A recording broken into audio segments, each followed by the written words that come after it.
وَأَمْرُ أَهْلَكَ بِالصَّلَوَاتِ وَاصْطَبِرْ عَلَيْهَا نَسْأَلُكَ رِزْقًا نَحْنُ نَرْزُقُكَ وَالْعَاقِبَةُ لِلتَّقْوَىٰ۔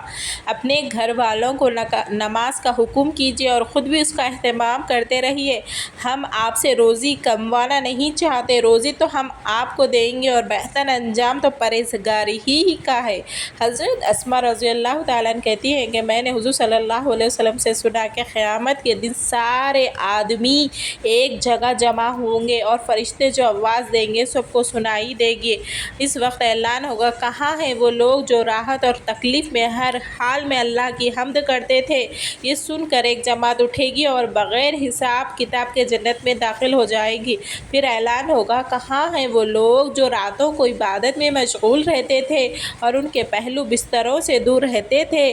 پھر ایک جماعت اٹھے گی اور بغیر حساب کتاب کے جنت میں جائے گی۔ پھر اعلان ہوگا، کہاں ہیں وہ لوگ جن کو تجارت و خرید و فروخت اللہ کے ذکر سے غافل نہیں کرتی تھی؟